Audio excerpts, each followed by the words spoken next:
আপনারা ইতিমধ্যে মৌডুবি থেকে দেখতে পাচ্ছেন আমাদের যে বর্তমানে কিন্তু মৌডুবিতে শুধু একটা টাওয়ার রয়েছে। আসসালামু আলাইকুম সুপ্রিয় দর্শক, আশা করি আপনারা সকলে ভালো আছেন। আমি বর্তমানে অবস্থান করতেছি আমাদের মৌডুবি একটা অত্র এলাকায়। তো আসলে মৌডুবির বিদ্যুৎ বিল এবং নেটওয়ার্কিং সম্পর্কে দাদা কিছু বলবে, তো অবশ্যই কথাগুলো আপনারা মনোযোগ সহকারে শুনবেন। ধন্যবাদ আমাকে একটা সুন্দর প্রশ্ন করার জন্য। আসলে আমি অত্র এলাকায় দায়িত্ব নেওয়ার পরে দেখেছি যে বিদ্যুৎ বিল পরিশোধ করার জন্য মানুষের ভিতরে যথেষ্ট আগ্রহ রয়েছে, কিন্তু জি জি এলাকায় জি কোনো ব্যাংক নেই, জি যে কারণে তারা ব্যাংকে গিয়ে বিল দিতে পারে না। ব্যাংক সুবিধাটা আমাদের মৌডুবিতে নাই। জি হ্যাঁ, আর এটা হলো একটা অভিযোগ কেন্দ্র, এখানে ক্যাশ কাউন্টার নাই। এজন্য সমিতির ক্যাশ কাউন্টারে, বিশেষ করে অফিসের ক্যাশ কাউন্টারে বিদ্যুৎ বিল দেওয়ারও সুযোগ নেই।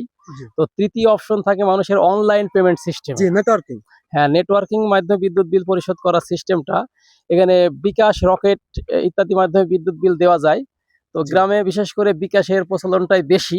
এখানে মজার বিষয়টা হলো টাওয়ার না থাকার কারণে মানুষের মোবাইলে যথেষ্ট নেট সার্ভিস থাকে না, জি জি যে কারণে একজন গ্রাহক চাইলেও বিকাশে বিল দিতে পারে না। জি ফলশ্রুতিতে তার বিদ্যুৎ বিলটা বকেয়া হয়ে যায়। তো আমরা অফিসিয়াল পারপাসে যখন লাইন কাটতে আসি, তখন মানুষ দুঃখ করে বলে যে ভাই, আমরা তো বিল দিতে চাই, কিন্তু এখানে বিকাশের নেট থাকে না, বিল দিতে পারি না।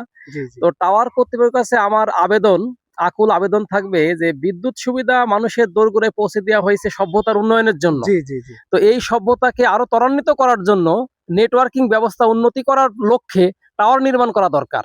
টাওয়ার নির্মাণ করা দরকার। সেটা হতে পারে জি জি বাংলালিংক, হতে পারে গ্রামীণ, অথবা অন্য কোনো কোম্পানির টাওয়ার হলে অত্র এলাকার মানুষের জন্য একটু জি জি জি জি আরো অবশ্যই কল্যাণকর ভালো হয়। হবে। আর এটা আপনারা ইতিমধ্যে মৌডুবি থেকে দেখতে পাচ্ছেন আমাদের যে বর্তমানে কিন্তু মৌডুবিতে শুধু একটা টাওয়ার রয়েছে, সেটা হচ্ছে গ্রামীণ ফোন।